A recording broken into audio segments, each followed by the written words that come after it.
আরেকটা গল্প আমার তোমাদেরকে বলার আছে গুরুদাংবার লেক নিয়েই গল্পটা। ওই নিচে অব্দিও যাওয়া যায়, ওই নিচে অব্দি অনেকেই গেছে ওই ওখানটাতে, কিন্তু আমরা রিস্ক নিয়ে যাব না, কারণ অলরেডি আমরা অনেক কাঠখড় পুড়িয়ে এসেছি, এই অব্দি পৌঁছেছি, এটাই আমাদের কপাল। আমরা আর কোন রকম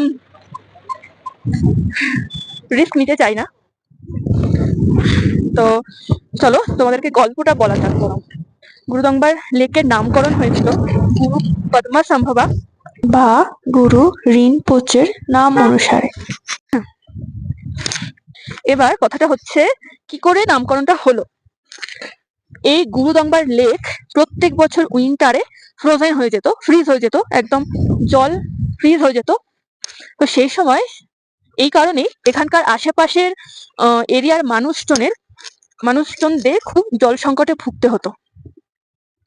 তো একদিন গুরু পদ্মাসম্ভবা, তুমি যাচ্ছ, গুরু পদ্মাসম্ভবা তিব্বত থেকে এখান দিয়ে ফিরছিলেন, তখন তিনি দেখতে পান প্রচুর পশু পাখি এখানে মরে পড়ে আছে। তারপর এখানকার আশেপাশের এরিয়ার মানুষজন তার কাছে সাহায্য চায়, রীতিমতো ভিক্ষা চায় যে প্লিজ আপনি কিছু একটা করুন, আমাদের এই জল সংকট থেকে মুক্তি দিন। তখন উনি এতটাই পাওয়ারফুল ছিলেন, উনি একটা হাত দিয়ে জাস্ট জলের একটা অংশ টাচ করে পার্টিকুলার ওই অংশটা ফ্রোজেন হওয়া থেকে রক্ষা করে।